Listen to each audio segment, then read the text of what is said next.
பிதா குமாரன் பரிசுத்தாவி எனும் திரிய கடவுளுடைய நாமத்தினாலே மார்த்தாண்டம் சேகர திருச்சபையின் சார்பில் உங்களுக்கு அன்பான மாலை வணக்கங்களை தெரிவித்துக் கொள்கின்றோம். இந்த ஜெப ஆராதனைக்கு ஆயத்தமாக கண்களை மூடி ஜெபம் செய்வோம். உன்னதங்களிலே வாசம் பண்ணி கொண்டிருக்கிற எங்கள் தந்தையாம் கடவுளே, இந்த வெள்ளிக்கிழமை மாலை நேரத்திலே உம்முடைய மக்களாகிய நாங்கள் எங்களுடைய உள்ளங்களை உமக்கு நேராக திருப்பி இந்த ஆராதனையில் கலந்து கொள்வதற்குரிய பாக்கியத்தையும் சிலாக்கியத்தையும் தந்தீர். உமக்கு நன்றி செலுத்துகிறோம் சுவாமி. நாங்கள் தாண்டி வந்து கொண்டிருக்கிற ஒவ்வொரு நாட்களையும் நாங்கள் திரும்பி பார்க்க கடமைப்பட்டவர்களாக இருக்கிறோம். உம்முடைய பாதுகாப்பு எவ்வளவு பெரியது என்பதை உணர்கின்றோம்.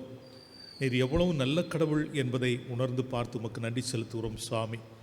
இந்த தொழுகை முழுவதும் ஆண்டவருடைய தூய பிரசன்னம் எங்களை ஆட்கொள்ளும்படியாக எங்களை தாழ்த்தி அர்ப்பணம் செய்கின்றோம். இந்த தொழுகையிலே நாங்கள் பாடப்போகின்ற பாடல்களும் கேட்க இருக்கிற உம்முடைய வார்த்தைகளும், குறிப்பாக நாங்கள் ஜெபிக்க இருக்கிற ஜெப குறிப்புகளும் ஆண்டவருடைய பார்வையிலே அருமையாக இருக்க வேண்டும் என்று வேண்டுகின்றோம். உலகம் அனைத்திலுமிருந்து எங்கெல்லாம் இந்த தொழுகையிலே கலந்து கொண்டிருக்கிறார்களோ எல்லார் மேலும் உடைய இரக்கம் போதுமானதாக இருப்பதாக எங்களை தாழ்த்துகின்றோம். ஏற்றுக்கொள்ளும் இயேசு கிறிஸ்துவின் பரிசுத்த நாமத்தில் வேண்டுகிறோம். ஜெபம் கேளும் நல்ல பிதாவே, ஆமென்.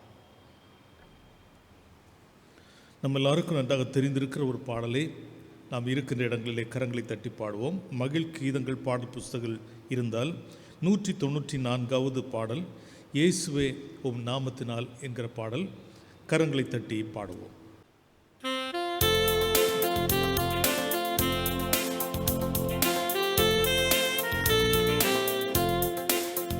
இயேசுவே உம் நாமத்தினால் இன்பமுண்டு யாவருக்கும், நன்றியுள்ள இதயத்துடன் கூடினோம் இந்நாளிலே. எங்கள் தேவனே எங்கள் ராஜனே, எங்கள் தேவனே எங்கள் ராஜனே, என்றும் உம்மையே சேவிப்போம். நன்றியுள்ள சாட்சியாக உமக்கென்றும் ஜீவிப்போ. நன்றியுள்ள சாட்சியாக உமக்கென்றும் ஜீவிப்போ. நிலையில்லாயு உலகில் நிலையற்று நாம் அழிந்தோ, நின்னொளி பிரகாசித்திட சாகா ஜீவன் கண்டறிந்தோ. எங்கள் தேவனே எங்கள் ராஜனே, எங்கள் தேவனே எங்கள் ராஜனே, என்றும் உம்மையே சேவிப்போம். நன்றியுள்ள சாட்சியாக உமக்கென்றும் ஜீவிப்போம். நன்றியுள்ள சாட்சியாக உமக்கென்றும் ஜீவிப்போ. உன்னை நாடி மண்ணை அடைந்தோ, புகழ் தேடிய மாற்றம் கொண்டோ, விண்ணை நோக்கி ஜெயம் பெற்றோ. இயேசுவின் கரிசனத்தால் எங்கள் தேவனே எங்கள் ராஜனே, எங்கள் தேவனே எங்கள் ராஜனே, என்றும் உம்மையே சேவிப்போம். நன்றியுள்ள சாட்சியாக உமக்கென்றும் ஜீவிப்போ. நன்றியுள்ள சாட்சியாக உமக்கென்றும் ஜீவிப்போ. உன்னை கண்டழைக்கும் சத்தத்தை கேட்டாயோ பாவியே, இன்று இயேசு அண்டை வாராயோ, நித்திய ஜீவன் பெற்றுக்கொள்ள. எங்கள் தேவனே எங்கள் ராஜனே, எங்கள் தேவனே எங்கள் ராஜனே, என்றும் உம்மையே சேவிப்போம். நன்றியுள்ள சாட்சியாக உமக்கென்றும் ஜீவிப்போ. நன்றியுள்ள சாட்சியாக உமக்கென்றும் ஜீவிப்போ.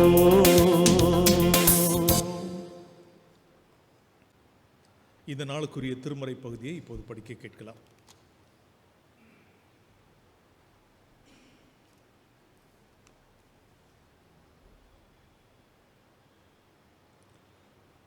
வாசிக்கும்படியாக தெரிந்து கொள்ளப்பட்ட திருமறை பகுதி புனித மார்க் எழுதிய நற்செய்தி நூல் 1ஆம் அதிகாரம் 39 முதல் 45 வரை அடங்கிய திருவாக்கியங்கள். மார்க்கு 1:39 முதல் 45 முடிய. கலிலேயா நாடெங்கும் அவருடைய ஜெப ஆலயங்களில் அவர் பிரசங்கம் பண்ணி கொண்டும் பிசாசுகளை துரத்தி கொண்டும் இருந்தார்.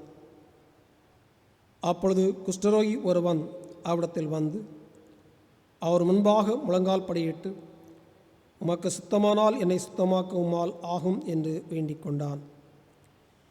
இயேசு மனதுருகி கையை நீட்டி அவனை தொட்டு, எனக்கு சுத்தமுண்டு, சுத்தமாகு என்றார். இப்படி அவர் சொன்னவுடனே குஷ்டரோகம் அவனை விட்டு நீங்கிற்று. அவன் சுத்தமானான். அப்பொழுது அவர் அவனை நோக்கி, நீ இதை ஒருவருக்கும் சொல்லாதபடிக்கு எச்சரிக்கையாயிரு. ஆயினும் நீ போய் ஆசாரியனுக்கு உன்னை காண்பித்து, நீ சுத்தமானது நிமித்தம் மோசே கட்டளையிட்டிருக்கிறவைகளை அவர்களுக்கு சாட்சியாக செலுத்து என்று கண்டிப்பாய் சொல்லி உடனே அவனை அனுப்பிவிட்டார். அவனோ புறப்பட்டு போய் இந்த சங்கதி எங்கும் விளங்கும்படியாக பிரசித்தம் பண்ணத் தொடங்கினான். அதனால் அவர் வெளியரங்கமாய் பட்டணத்தில் பிரவேசிக்க கூடாமல் வெளியே வனாந்தரமான இடங்களில் தங்கியிருந்தார். எத்திசையிலுமிருந்து ஜனங்கள் அவரிடத்திற்கு வந்தார்கள் என்பதே.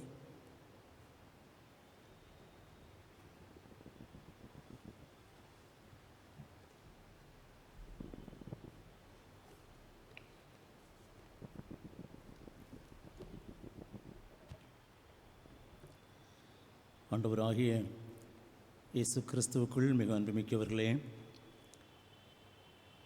இந்த வெள்ளிக்கிழமை மாலை நேரத்திலே ஆண்டவருடைய சமூகத்திலே நாம் ஜெபிப்பதற்கென்று ஆயத்தப்படுகிறோம். அதற்கு முன்பதாக ஜெபத்தில் நம்மை தூண்டத்தக்கதாக ஆண்டவர் வார்த்தையை நாம் சுருக்கமாய் தியானிப்போமாக. ஜெபத்தை குறித்து நாம் தியானித்து வருகிறோம்.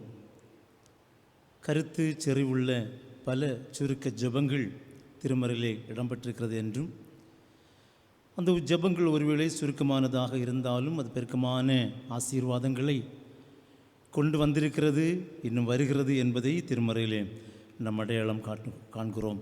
அன்புமிக்கவர்களே, ஜெபம் என்பது நம்முடைய எல்லா உணர்வுகளையும், நம்முடைய உள்ளத்தின் பாரங்கள் எல்லாவற்றையும் ஆண்டவருடைய சமூகத்திலே அமர்ந்து அவரோடு சொல்லுவது அல்லது அவரோடு பேசுவது.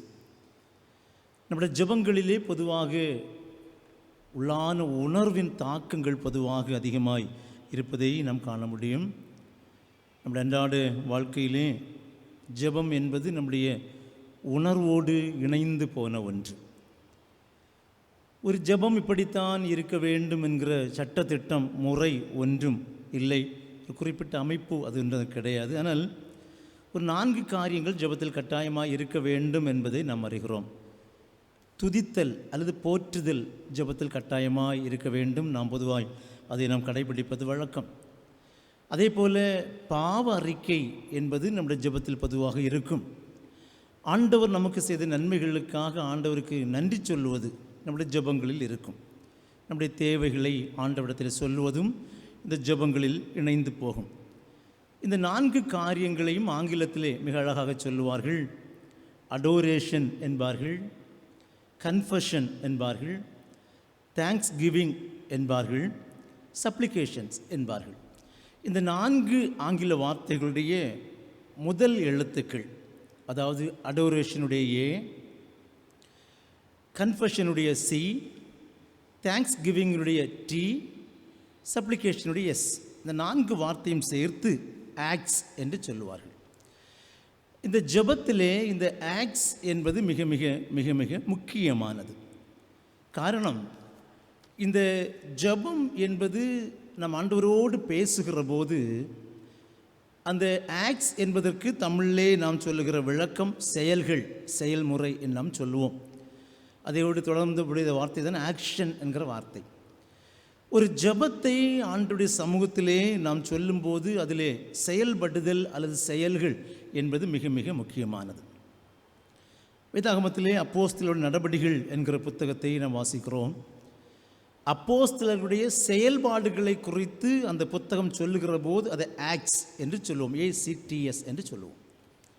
அன்பான ஆண்டவருடைய பிள்ளைகளே, நம்முடைய ஜெபத்திலே இந்த செயல்கள், செயல்படுதல்கள், செயல்முறைகள் என்பது மிக மிக மிக மிக முக்கியமானது. கருத்து செறிவுள்ள சுருக்க ஜெபங்கள், இதை வேதாகமத்திலே பல இடங்களிலே மையப்படுத்துவதை நாம் காண முடியும், நாம் தியானிக்க முடியும். இன்றைய பகுதியாக நாம் வாசிக்க கேட்ட மத்தேயு நற்செய்தியில் 1ஆம் அதிகாரம் அதனுடைய 39 முதல் 45 வசனங்களிலே ஒரு செயல்படுகின்ற ஒரு செயல்பாட்டினுடைய வெளியரங்கமாய் இந்த ஜெபத்தினுடைய பலன் எப்படி இருந்தது என்பதை நாம் காண முடியும். ஆண்டவராகிய இயேசு கிறிஸ்து பல இடங்களுக்கு சென்று சுவிசேஷத்தை பிரசங்கித்து வருகிறார். அவர் இப்படியாய் பிரசங்கித்து வருகிற போது கலிலேயா நாட்டினுடைய தொழுகை கூடங்களிலும் அவருடைய செய்தியை கொடுக்கிறார். இறையரசனுடைய தகவுகளை அங்கே பகிர்ந்து கொண்டு அவர் வந்து கொண்டிருக்கிறார். இவ்விதமாய் ஆண்டவருடைய சுவிசேஷத்தை, பரலோக ராஜ்யத்தினுடைய சுவிசேஷத்தை குறித்து அவர் பேசிக்கொண்டு வந்திருக்கிற போது ஒரு மனிதர் ஒருவர் இயேசுவிடத்தில் வருகிறார். அவர் தொழுநோயாளர் அல்ல குஷ்டரோகி என்று வேதத்தில் வாசிக்கிறோம். அந்த குஷ்டரோகி இயேசுவிடத்தில் வந்து ஒரு அழகிய ஒரு சுருக்க ஜெபம் ஒன்றை ஏறெடுக்கிறார். இது மார்க் 1ஆம் அதிகாரம் 40வது வசனத்தில் நான் வாசிக்க முடியும். நான் வாசிக்கிறேன். மார்க் 1:40. அப்பொழுது குஷ்டரோகி ஒருவர் இயேசுவினிடத்தில் வந்து அவர் முன்பாக முழங்கால் படியிட்டு, உமக்கு சித்தமானால் என்னை சுத்தமாக்க உம்மால் ஆகும் என்று வேண்டிக் கொண்டான். A leper came to him, begging him and kneeling, and said to him, Lord, if you choose, you can make me clean. அன்று மிக்கவர்களே, ஒரு அழகிய ஒரு வார்த்தையை, ஒரு செயல் வடிவம் நிறைந்த ஒரு ஜெபத்தை நாம் இங்கே காண முடியும். ஒரு 4 பதங்கள் இங்கே பயன்படுத்தப்படுகிறது. ஒன்று, இயேசுவினிடத்திலே இந்த குஷ்டரோகி வந்தார். இது ஒரு சாதாரண காரியமல்ல, ஒரு லகுவான காரியமல்ல. ஒரு நமக்கு தெரியும், லேவியராகமத்தின் புஸ்தகம் 13-14 அதிகாரங்களில் வாசிக்கிற போது ஒரு மனிதனுக்கு தொழுநோய் என்று அடையாளம் கண்டுபிடிக்கப்பட்டு விட்டால் அந்த மனிதன் ஊருக்கு வெளியே போக வேண்டும், தீட்டு என்று பேசி சொல்லிக் கொண்டிருக்க வேண்டும். அவனிடத்திலே வேற யாரும் நெருங்கி போகிற அளவிற்கு உரிமை கிடையாது. மறுவார்த்தையிலே, ஊருக்குள்ளே இந்த மனிதன் வர முடியாது. அன்பானவர்களே, வேதத்திலே வாசிக்கிறோம், இயேசுவினிடத்திலே அந்த மனிதர் வந்தார். இது லகுவான காரியம் அல்ல. ஒருவேளை இயேசுவினிடத்தில் வருவதற்கு பல தடைகளை தாண்டி வர வேண்டியது இருக்கும், பல பிரச்சனைகளை தாண்டி இயேசுவினிடத்தில் வர வேண்டியது இருக்கும். எப்படியாகிலும் சுகம் பெறுவதற்கு இயேசுவினிடத்திலே வந்தே தீர வேண்டும் என்கிற விடாமுயற்சியோடு பல பிரச்சனைகளை, பல ரிஸ்க் எடுத்துத்தான் இந்த மனிதன் இயேசுவினிடத்தில் வந்திருக்க முடியும். இரண்டாவதாய், அந்த காரியத்தில் நாம் காண்கிற இன்னொரு காரியம், பொதுவாக நம்முடைய அன்றன்று வாழ்க்கையில் சில பிரச்சனைகள், சில தோல்விகள் நம்மிடத்தில் வருகிற போது சில விரக்தி நம்மிடத்தில் வருவது உண்டு. இந்த மனிதன் ஊரிலிருந்து வெளியே தள்ளப்பட்டிருக்கிறார். சமூகம் இவரை ஏற்றுக்கொள்ளவில்லை, குடும்பமும் இவரை ஏற்றுக்கொண்டதாக திருமறையில் எதுவும் இல்லை. இந்த மனிதன் தான் சுகம் பெற வேண்டும் என்கிற எண்ணம் இருக்கிறது. மறுபக்கத்திலே இயேசுவினிடத்தில் என்ன போவது என்கிற ஒரு விதமான விரக்தி இந்த மனிதனிடத்தில் இருந்தது மாதிரி திருமறையில் சொல்லப்படவில்லை. அநேக நேரங்களிலே இதை நம்முடைய குடும்பங்களில் நாம் பார்க்க முடியும். ஏதோ ஒரு காரியத்துக்காக நாள் கணக்கில், மாத கணக்கில் ஜெபித்து கொண்டிருப்போம், அல்லது ஏதோ சில எதிர்பாராத சம்பவங்கள் நமக்கு வருகிற போது ஒரு விரக்தி ஒன்று ஆண்டவர் மீது வந்துவிடும்.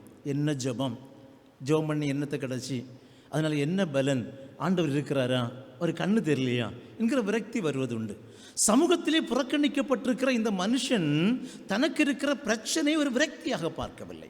எப்படியாகிலும் இயேசுவை பார்த்து விட வேண்டும் என்கிற பல நிலைகளை, மனதளவிலே இருக்கிற விரக்தி, சர்வ அளவிலே இருக்கிற பலவீனம், சமூகத்திலே இருக்கிற புறக்கணிப்பு, இதெல்லாவற்றையும் தாண்டி இயேசுவினிடத்தில் இந்த மனிதர் வருகிறார்.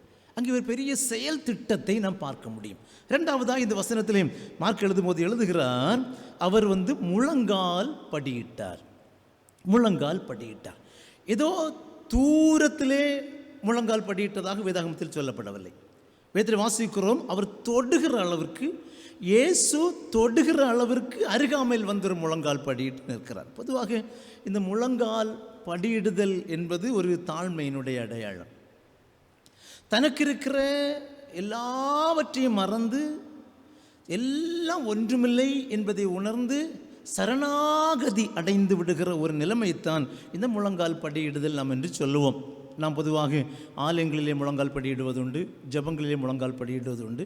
அது நமக்கு பழக்கமாய் முழங்கால் படியிடுவதுண்டு. ஜபம்னா முழங்கால் போடணும், ஜபம்னா கண்ணு போடணும், ஜபம்னா கை கூப்பணும். அப்பா அம்மா சொல்லி கொடுத்தாங்க, அப்படி வழக்கமாக நாம் செய்வது உண்டு. ஆனால் இந்த மனிதனுடைய இந்த முழங்கால் படிதல் என்பது வழக்கத்தின்படி வருவதல்ல. இந்த முழங்கால் படியிடுதல் என்பது தன்னுடைய இயலாமைகள் எல்லாவற்றையும் உணர்வுகளாய் பதித்து சரணாகதி அடைந்து கொண்டால்தான் தனக்கு வாழ்வு கிடைக்கும் என்கிற ஒரு செயல் திட்டத்தை நாம் இங்கே பார்க்க முடியும். முழங்கால் பட்டி விடுகிறார். அடுத்தது வேதத்திலே வாசிக்கிறோம், ஆண்டவரிடத்தில் அவர் வேண்டினார். ஆண்டவரிடத்திலே அவர் வேண்டிக் கொள்ளுகிறார். இந்த வேண்டுதல் என்பது ஒரு விசுவாசத்தினுடைய அடையாளம். என்ன பிரச்சனை வந்தாலும், என்ன கஷ்டம் வந்தாலும், என்ன தோல்வி வந்தாலும், இயேசு கிறிஸ்துவனிடத்திலே போய் வேண்டினால், இயேசு கிறிஸ்துவனிடத்திலே போய் என் பிரச்சனைகளை சொன்னால், இயேசு கிறிஸ்துவனிடத்திலே போய் அவரிடத்திலே போய் என் காரியங்களை எல்லாவற்றையும் சொன்னால் என்கிற எண்ணம். அன்புமிக்க ஆண்டவருடைய பிள்ளைகளே, அவர் எனக்கு செய்கிறாரோ இல்லையோ அது அவரை பொறுத்தது.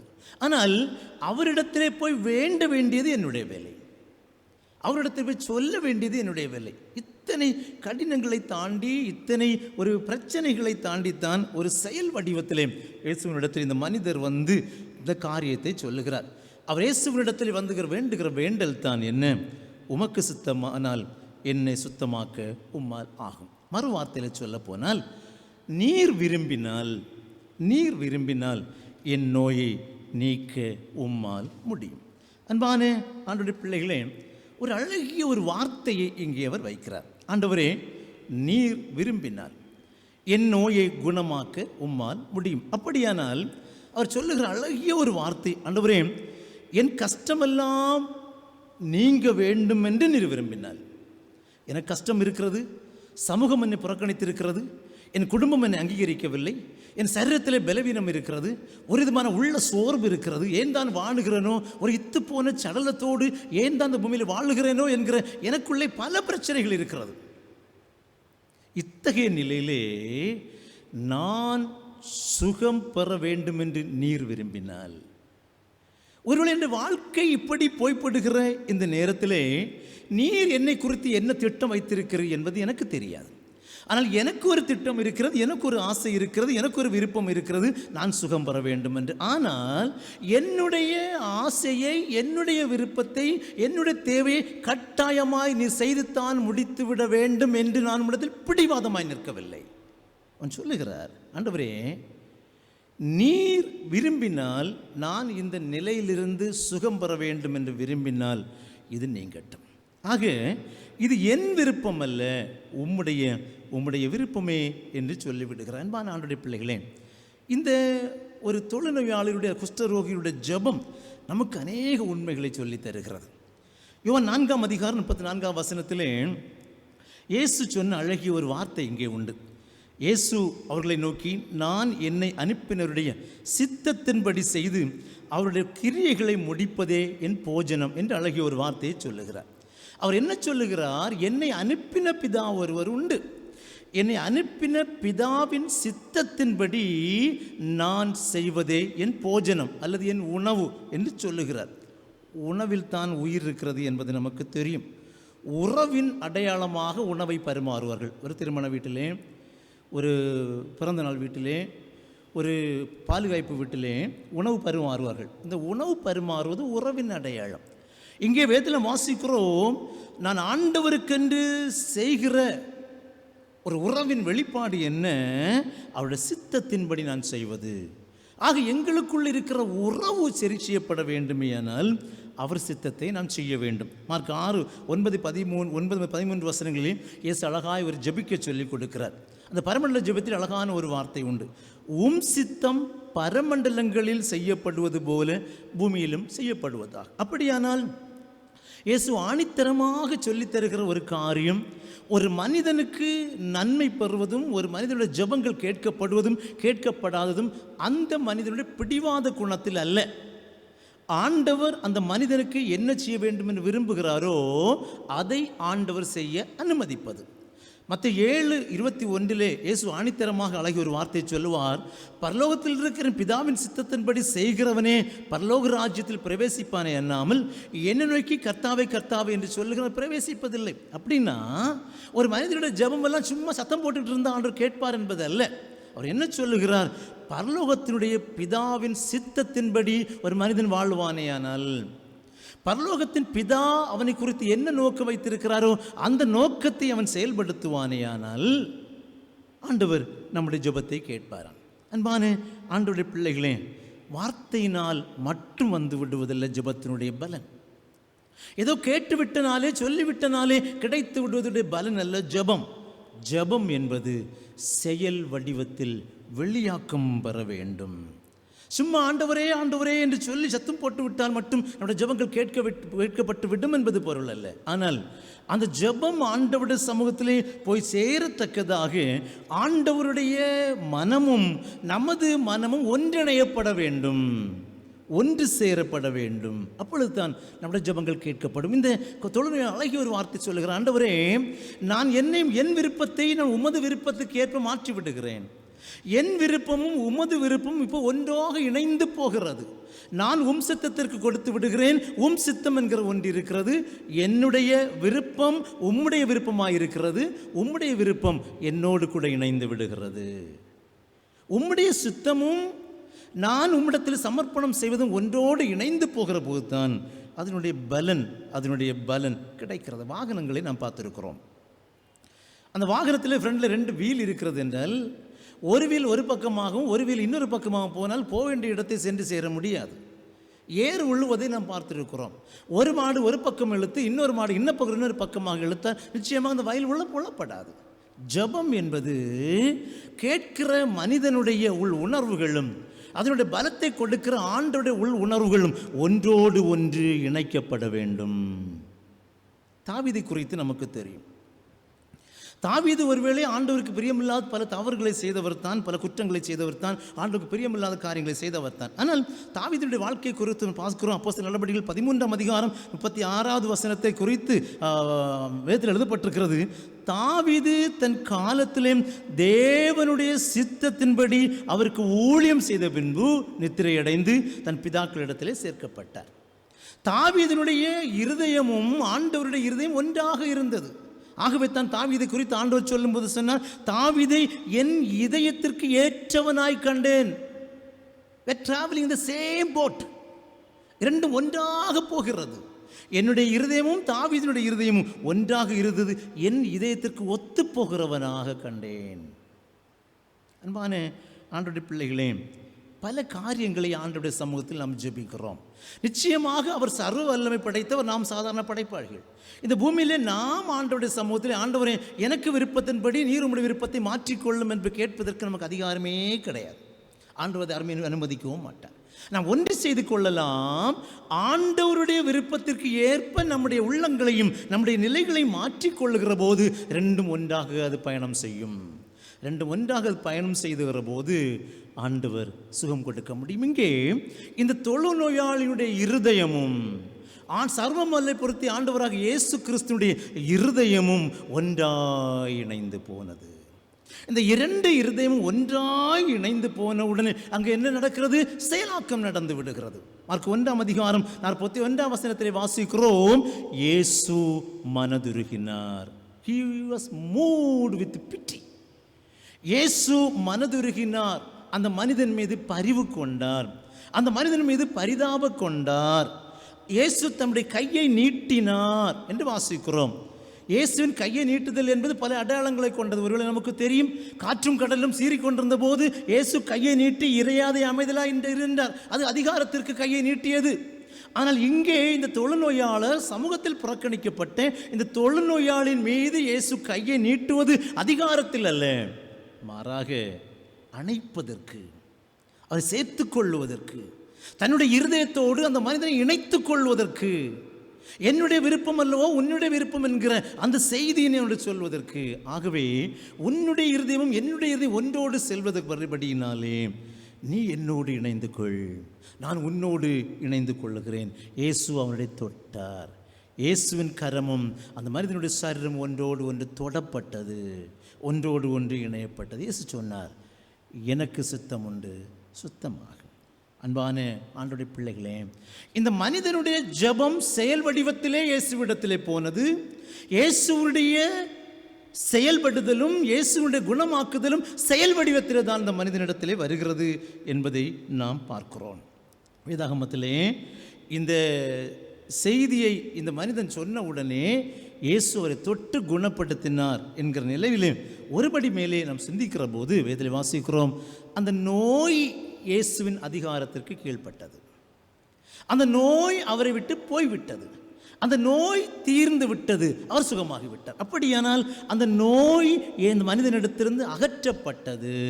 அன்புமிக்கவர்களே, இயேசு எப்பொழுது நம்மோடு இணைந்து வந்து விடுகிறாரோ, நாம் எப்பொழுது அவரோடு இணைந்து விடுகிறோமோ, அப்பொழுது நம்மிலே இருக்கிற ஆகாத குணங்கள், நாம் சுகம் பெற முடியாதபடி இருக்கிற தடைகள், நம் ஆசீர்வாதம் பெற முடியாதபடி இருக்கிற தடைகள், நம்மளே ஒரு சாப கட்டுகளை கொண்டு வருகிற தடைகள், நம்மளை ஒருவேளை நம்மை இருமைப்படுத்தி நம்மளை காயப்படுத்தி துக்கப்படுத்தி கொண்டிருக்கிற தடைகள், இயேசுவோடு நம்ம இணைந்து போகிற போது அது அழிந்து போகிறது, அது இல்லாமல் போய்விடுகிறது.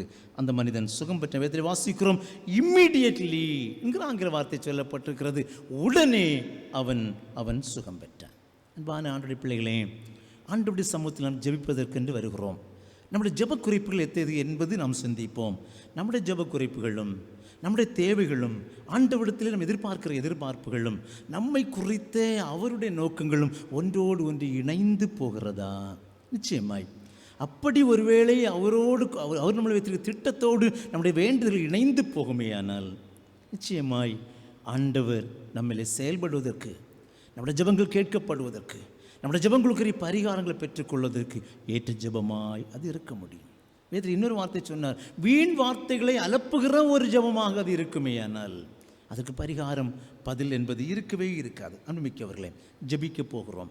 ஆண்டவரோடு கூட, அவர் நம்மோடு கூட, நாம் அவரிலே, அவர் நம்மிலே இணைந்த நிலையிலே ஆண்டவரோடு கூட நம்முடைய காரியங்களை சொல்ல நம்ம ஆயத்தமாகும். சேனைகளின் தேவன் நம்மோடு இருக்கிறார். சர்வ வல்லமை பொருந்திய ஆண்டவர் நம்மோடு கூட இருக்கிறார். உறவிலே உணர்விலே அவர் நம்மோடு கூட இருக்கிறார் என்கிற நம்பிக்கையோடு நாம் அவரோடு கூட இருக்கிறோமா? அவரோடு கூட நாம் இணைந்து நம்முடைய காரியங்களை அவரிடத்தை சொல்லுகிற போது நிச்சயமாய் நம்முடைய ஜெபங்களை ஆண்டவர் கேட்கிறார். எந்த காரியமாக இருந்தாலும் அவர் சித்தத்தின்படி நாம் ஜெபிக்கிற ஜெபங்களுக்கு நிச்சயமாய் ஆண்டவர் பதில் செய்வார். ஒரு அழகிய தெரிந்த ஒரு பாடல் உண்டு, பழைய ஒரு பாடல். ஒருவேளை நம்முடைய பாடல் புத்தகத்தில் இது இல்லை, ஒருவேளை நீங்கள் கேள்விப்பட்டிருப்பீர்கள், ஆனால் எங்களோடு கூட இணைந்து நீங்கள் பாடலாம்.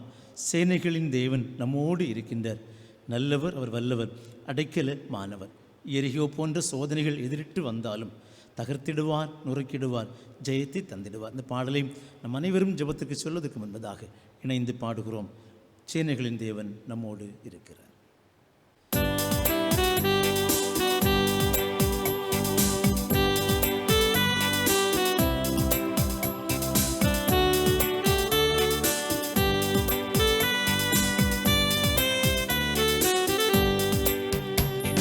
சேனைகளின் தேவன் நம்மோடு இருக்கின்றார், நல்லவர் அவர் வல்லவர், அடைக்கலமானவர்.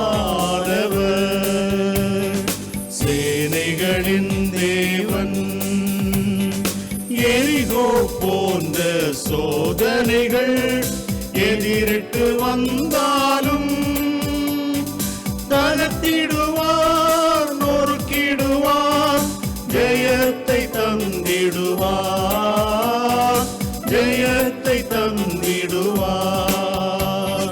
சேனைகளின் தேவன், சேனையின் கர்த்தரை நம்பிடுவோம், பாக்கியம் அடைந்திடுவோம். உயர்த்திடுவார், தாங்கிடுவார், நன்மையால் நிரப்பிடுவார், நன்மையால் நிரப்பிடுவார். சேனைகளின் தேவன் ஆவியின் வரத்தை தந்திடுவார், தந்திடுவார், ஆவியை பொழிந்திடுவார். ஏகிடுவாய், எழும்பிடுவாய், சியோனில் சேர்ந்திடுவாய், சியோனில் சேர்ந்திடுவாய். சேனைகளின் தேவன் வாலிபரே நாம் எழும்பிடுவோம், வசனத்தை பிடித்திடுவோம், வென்றிடுவோம், சென்றிடுவோம், ஊழியம் செய்திடுவோம், ஊழியம் செய்திடுவோம். சேனைகளின் தேவன் நம்மோடு இருக்கின்றார், நல்லவர் அவர், வல்லவர், அடைக்கலமானவர், சேனைகளின் தேவன்.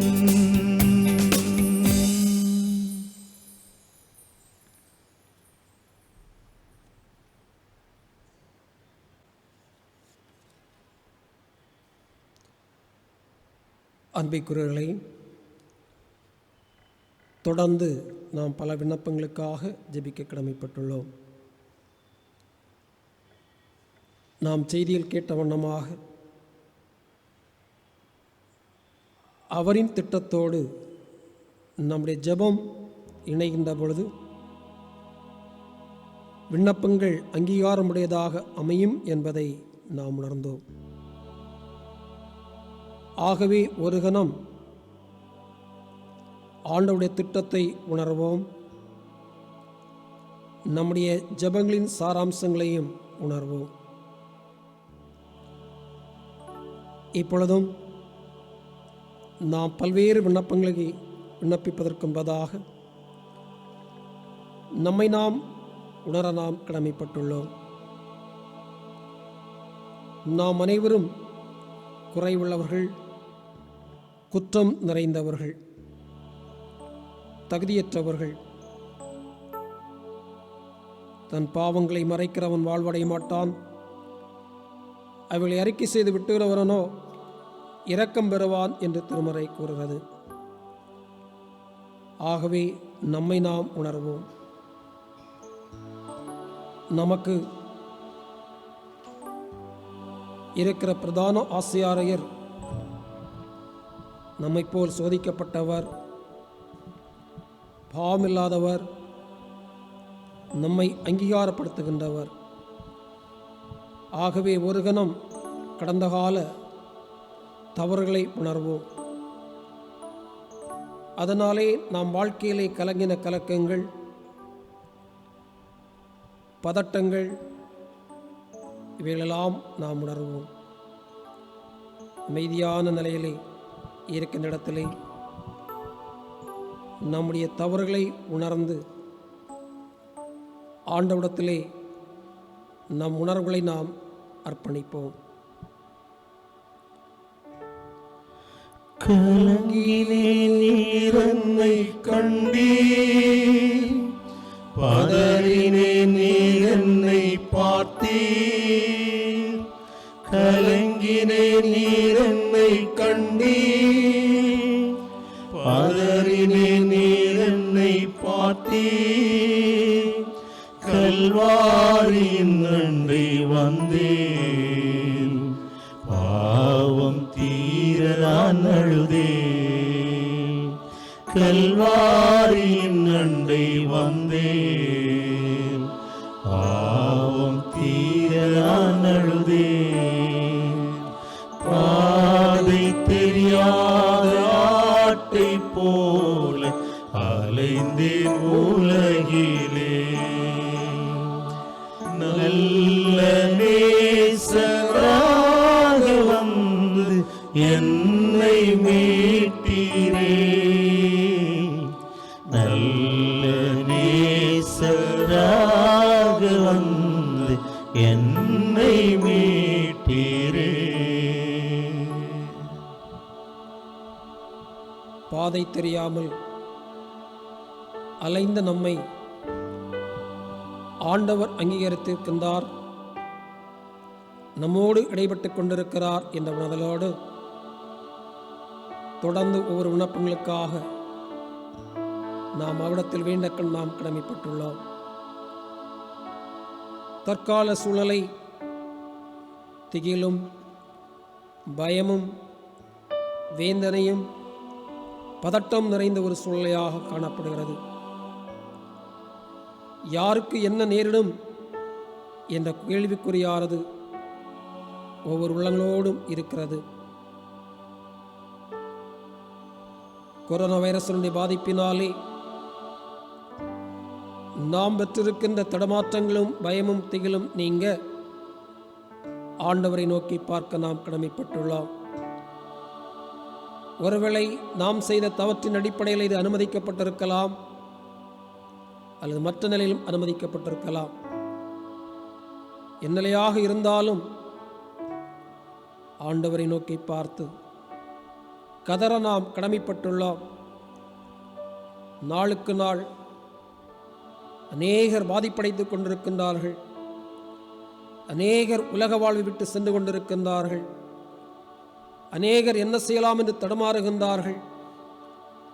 அரசும் தடுமாறுகிறது, பாதிக்கப்பட்ட மக்களும் தடுமாறுகிறார்கள், உலகமும் தடுமாறிக்கொண்டிருக்கிறது. ஆகவே இதிலிருந்து விடுபட நாம் ஆண்டவரை நோக்கி பார்ப்போம். அதோடு நம்முடைய பாரத தேசத்தின் உள்ள எல்லா மக்களும் ஆண்டவருடைய இரத்தத்தினாலே கழுவி சுத்திகரிக்கப்படத்தக்கதாகும். ஆண்டவருடைய விலையேறப்பட்ட இரத்தமானது அவளுக்கு கோட்டையும் அரணுமாக இருக்க நாம் ஜெபிக்க கடமைப்பட்டுள்ளோம். திருமறை கூறுகிறது, நீங்கள் என்னிலும் என் வார்த்தைகள் உங்களிலும் நிலைத்திருந்தால் நீங்கள் கேட்டுக்கொள்வது எதுவோ அது உங்களுக்கு செய்யப்படும் என்று நற்செய்தியாளன் கூறுகின்றார். அந்த உணர்வோடு இருக்கிற இடத்திலே வலுவான உணர்வோடு ஆண்டவரை நோக்கி பார்த்து வேண்டுவோம்.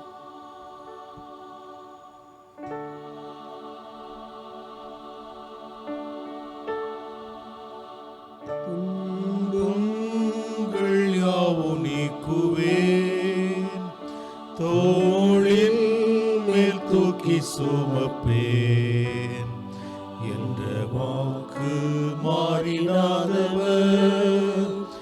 அல்லேலூயா நம்பி செல்லுவேன், அல்லேலூயா நானும் செல்லுவேன்.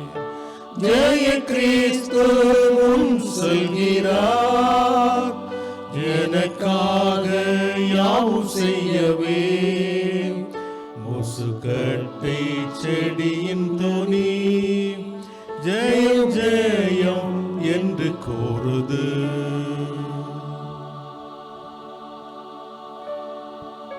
ஜெயத்தின் துணியை எங்கள் வாழ்வில் அளிக்கின்றவரே, துன்பங்கள் சோதனைகள் எங்களை சூழ்ந்திருந்தாலும் நீர் எங்கள் முன் சென்று பாதை காட்டுகின்றீர், தடைக்கற்களை அகற்றுகின்றீர் என்பதை நாங்கள் விசுவாசிக்கின்றோம். ஆகவே மனுக்குலத்தின் முன்பாக வைக்கப்பட்டிருக்கின்ற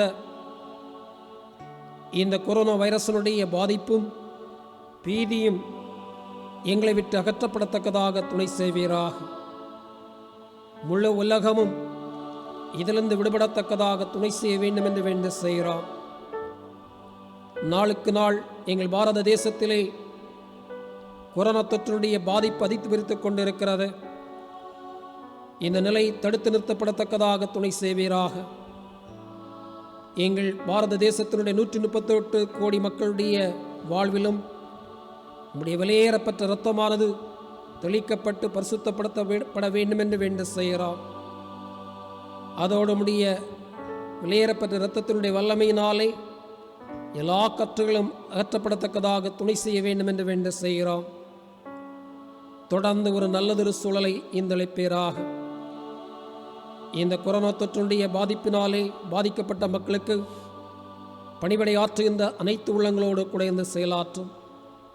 நீரளிக்கின்ற பலத்தினாலும் சக்தினாலும் வலுவடைந்து அவர்கள் பலத்தோடு செயல்படுகின்ற வாய்ப்பை இந்தளிப்பீராக. அரசு எடுத்துக்கொள்கின்ற திட்டங்களும் வழிமுறைகளும் நல்பலனாக அமையக்கூடிய வாய்ப்பையும் நல்க வேண்டும் என்று வேண்ட செய்கிறோம். விசேஷமாக இதர நோயினாலும் பாதிக்கப்பட்ட அநேக மக்கள் உண்டு.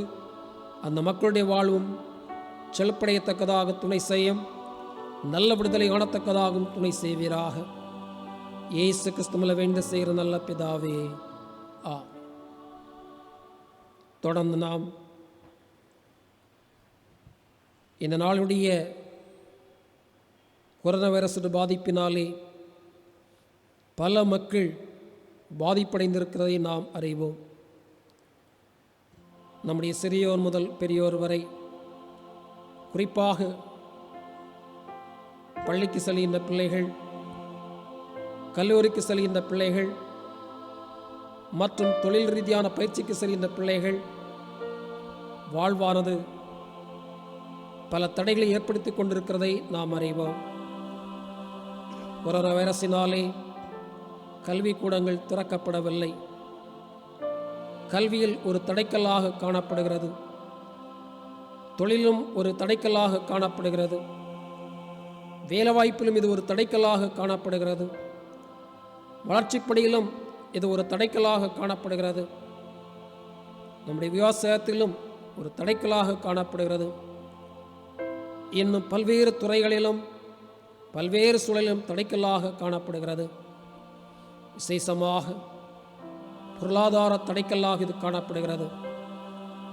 ஆகவே இந்த தடைக்கல் மாற்றப்படத்தக்கதாக ஜெபிப்போம். பொருளாதாரத்திலும் கல்வியிலும் வேலைவாய்ப்பிலும் குந்தி போயிருக்கின்ற அடியவர்கள் வாழ்வு மேன்மையடையத்தக்கதாக ஆண்டவரை நாம் நோக்கி பார்க்க கடமைப்பட்டுள்ளோம். இந்த மனதலோடு ஆண்டவரை நாம் நோக்கி பார்ப்போம்.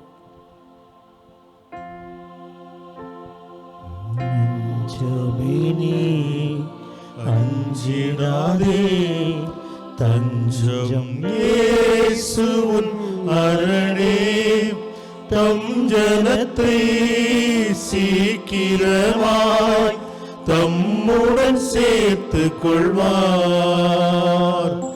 தம் ஜனத்தை சீக்கிரமாய் தம்முடன் சேர்த்துக் கொள்வார். விசுவாசியே நீ பதறாதே, விசுவாசியே நீ கலங்காதே, விசுவாசியே நீ பதறாதே, விசுவாசியே நீ கலங்காதே. விசுவாசத்தால் நீதிமான் இன்றும் என்றும் பிழைப்பான். விசுவாசத்தால் நீதிமான் இன்றும் என்றும் பிழைப்பான். வாழ்வின் வளர்ச்சி பாதையில் வருகின்ற தடைக்கல்லை மாற்றுகின்ற எங்கள் பரலோக தந்தையே, கொரோனா வைரஸினாலே அடைந்து கொண்டிருக்கின்ற பாதிப்புகள் அநேகமாக இருக்கிறது. சிறியோர் முதல் பெரியோர் வரை அந்த பாதிப்பினாலே இடைகட்டப்பட்டிருக்கிறதை நீர் அறிவீர். அப்பனே, உம்முடைய கிருபையினால் இறங்கி இந்த பாதிப்புகள் நீங்கி நல்வாழ்வு கிடைப்பதற்கிற வாய்ப்பை இந்தளிப்பீராக. குந்திப்போன பொருளாதாரமானது மேன்மையடையத்தக்கதாக துணை செய்யும். கல்வியிலே நல் எழுச்சி பெறத்தக்கதாக துணை செய்வீராக. தொழில் விருத்தியடை காணத்தக்கதாக துணை செய்யும்.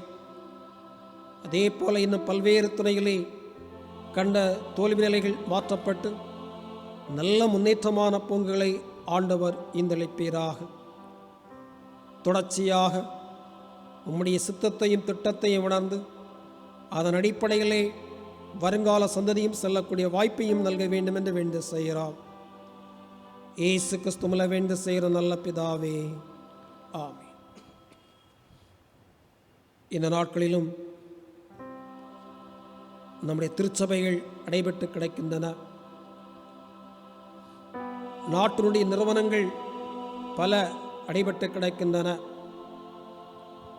உலகளாவிய நிலையிலும் பல அடைபடுதல் நிகழ்ச்சிகள் தொடர்ந்து கொண்டிருக்கின்றன. ஆகவே ஒரு கணம் நம்மை நாம் ஆராய்வோம். இந்நிலை வருவதற்கு நாம் செய்த தவறா என்பதை நாம் உணர்வோம். அதோடு நம்முடைய வாழ்க்கையிலே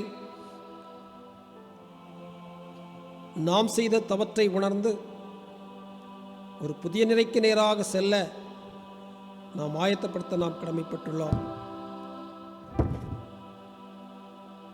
திருச்சபைகள் செய்த தவறா, மனுக்குலம் செய்த தவறா என்பதை உணர்ந்து நாம் ஒரு திருப்பணியாக்கிக் கொள்ள நாம் கடமைப்பட்டுள்ளோம். ஆகவே நம்முடைய திருச்சபையின் மறுமலர்ச்சி காணத்தக்கதாக ஜெபிப்போம். நம்முடைய திருச்சபைகள் வாயிலாக மிகப்பெரிய எழுப்புதலை நம்முடைய தேசத்திலும் உலக நிலையிலும் கொடுக்கும்படியாக நாம் ஜெபிக்க கடமைப்பட்டுள்ளோம். இச்சூழலை மத்தியிலும் ஆண்டவருடைய நாமம் என்ன என்பதை மனுக்குலம் அறிந்து கொள்ள நாம் ஜெபிக்க கடமைப்பட்டுள்ளோம். அதோடு அவநம்பிக்கையில் செல்கின்ற நாடுகளும் ஆண்டவருக்கு மைமையாக திருப்புமனையாக்கத்தக்கதாக ஜெபிப்போம். எங்கும் எழுப்புதல் அக்கினியானது பற்றி எறியத்தக்கதாகவும் ஜெபிக்க நாம் கடமைப்பட்டுள்ளோம். ஆகவே இந்த காரியங்களை மையப்படுத்தி அமைதியான முறையிலே எந்த இடத்திலே வேண்டல் செய்வோம். பயப்படாதே, மலக்கரத்தாலே பாதுகாப்பேன் என்றதாலே ஸ்தோத்திரம். பாசம் என் மேல் நீர் வைத்ததினால் பறிக்க இயலாதவரும் என்னை. பாசம் என் மேல் நீர் வைத்ததினால் பறிக்க இயலாதவரும் என்னை. என்னை மறவா இயேசுநாதா, உந்தன் தயவால் என்னை நடத்தும். கேளுங்கள், அப்பொழுது உங்களுக்கு கொடுக்கப்படும். தட்டுங்கள், திறக்கப்படும் என்று அருளுரைத்த எங்கள் நல்ல தகப்பனே, பய உணர்வுகள் நிறைந்த இந்த சூழல் மத்தியிலும் திருச்சபைக்காகவும் சமூகத்திற்காகவும் நாட்டிற்காகவும் உலகத்திற்காக நாங்கள் வேண்டல் செய்கின்றோம். உலக வரலாற்றிலே இடைக்கண்களும் இக்கட்டுகளும் இடர்பாடுகளும் வருகின்ற சூழல் மத்தியிலே நீர் புதிய வாக்குத்தத்தத்தை கொடுக்கின்றவராக இருக்கின்றீர். திருப்புமுனை அளிக்கின்றவராக இருக்கின்றீர். ஆகவே இந்த சூழல் மத்தியிலும் மிகப்பெரிய எழுப்புதலையும் திருப்புமுனையும் திருச்சபை வாயிலாக இந்தளிப்பீராக. திருச்சபைகள் ஒருங்கிணைக்கப்படத்தக்கதாக துணை செய்ய வேண்டும் என்று நாங்கள் மன்றாடுகின்றோம். ஒவ்வொரு நாட்டினுடைய அதிபர்களும் நிர்வாகமும் ஆண்டவருடைய அன்பை உணர்ந்து கொள்கின்ற பாக்கியத்தை இந்தளிப்பீராக. அதன் மூலம் எழுப்புதலானது உலகமெங்கும் பற்றியிருந்த வாய்ப்பையும் நல்க வேண்டும் என்று வேண்ட செய்கிறோம். நம்முடைய சுத்த கிருபையினால் நல்லவற்றை ஆண்டவர் தொடர்ந்து இதன் மூலம் இந்தளிப்பீராக. எல்லாவற்றுக்கும் மேலாக நிறைவான வாக்குத்தத்தத்தை இதன் மூலம் எங்களுக்கு ஈந்தளிக்க வேண்டும் என்று வேண்ட செய்கிறோம். இயேசு கிறிஸ்துவிலே வேண்ட செய்கிற நல்ல பிதாவே, ஆமென். இறுதியாக நம்முடைய குடும்பங்களுக்காக நாம் ஜெபிப்போம். இந்த இக்கட்டான சூழ்நிலை மத்தியிலே குடும்பங்கள் பலவிதமான தடுமாற்றத்தை அடைந்திருக்கிறதை நாம் அறிவோம். நல்ல காரியங்கள் நடத்த முடியாத நிலை, பொருளாதாரத்திலே மேம்பட முடியாத நிலை, சோதனைகள் வேதனைகள் நெருக்குகின்ற நிலை, ஆவிக்குரிய வாழ்க்கையிலே முழுமையான விழிப்புணர்வு இல்லாத நிலை, இப்படி பல காரியங்கள் நம்முடைய குடும்பங்கள் சந்தித்துக் கொண்டிருக்கின்றன. நீங்கள் விசுவாசமுள்ளவர்களா ஜெபத்திலே இவைகளை கேட்டுக்கொள்கிறீர்களோ அவைகளை பெறுவீர்கள் என்று திருமறை கூறுகிறது. ஆகவே நம்முடைய குடும்பங்களுக்காக நாம் ஜெபிப்போம். நம்முடைய குடும்பங்களிலிருந்து தானியேலைப் போல பிரதிஷ்டை உள்ள உத்தம வாலிபர்கள் பிள்ளைகள் எழும்ப நாம் ஜெபிப்போம். சாமுவேலைப் போல மனுஷனுக்கும் கர்த்தருக்கும் பிரியமாக நடக்கின்ற பிள்ளைகளாக வர நாம் ஜெபிப்போம். நம்முடைய பிள்ளைகள் ஸ்தேவானைப் போல பரிசுத்த ஆவியினுடைய நிறைவையும் ஆவிக்குரிய வளமை பெற்றவர்களாக மாற நாம் ஜெபிக்க கடமைப்பட்டுள்ளோம். எல்லாவற்றுக்கும் மேலாக நம்முடைய குடும்பங்கள் நற்கிரைக்கு சார்ந்து போகின்ற குடும்பங்களாகவும் செயல்பட நாம் ஜெபிக்க கடமைப்பட்டுள்ளோம். நம்முடைய குடும்பங்களுடைய மறுமலர்ச்சிக்காக இருக்கிற இடத்திலே ஆண்டவரை நாம் நோக்கி பார்ப்போம். வறண்ட வாழ்க்கை செழித்திடுதே தூய தேவ அருளா, நித்திய மகிழ்ச்சி தலைமேல் இருக்கும், சஞ்சலம் தவிப்பும் ஒளிப்போ.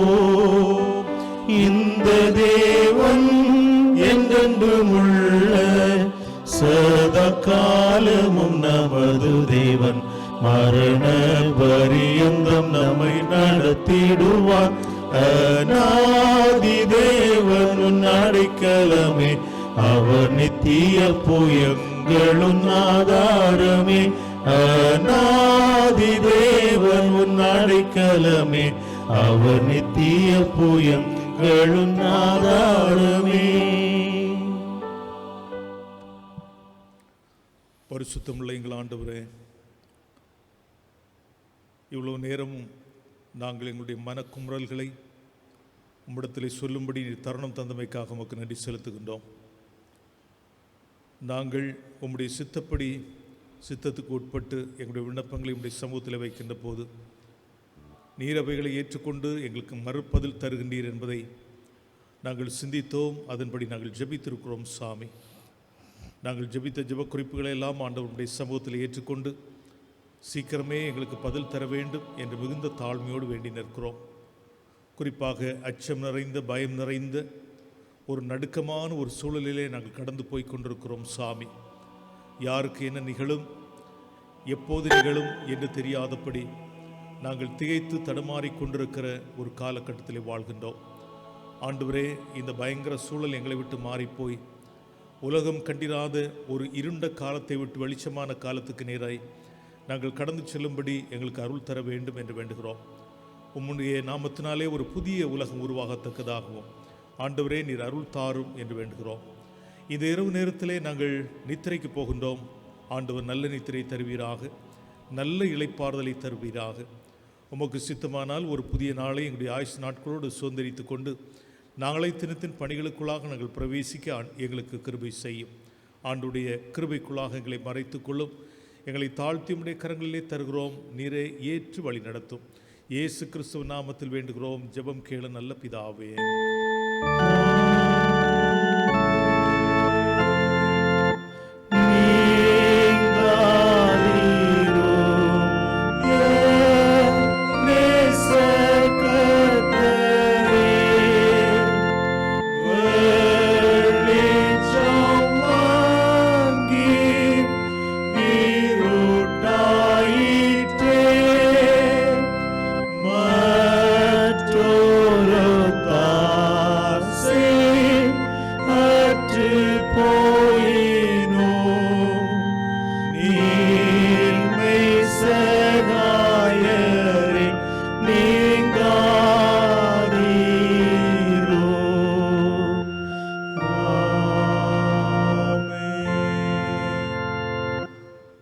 கர்த்தரும் உலக இரட்சகருமாயிருக்கிற இயேசு கிறிஸ்துவின் கிருபையும் பிதாவாகிய தேவனுடைய அன்பும் பரிசுத்த ஆவியரின் ஐக்கியமும் சிநேகமும் கூட்டுறவும் நம் அனைவரோடும் உலகம் அனைத்தோடும் சதா காலங்களிலும் தங்கியிருப்பதாக.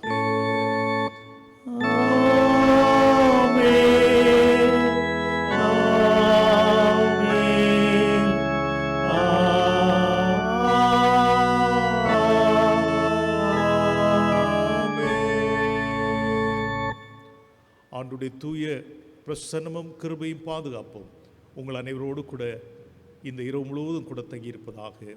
ஆமென்.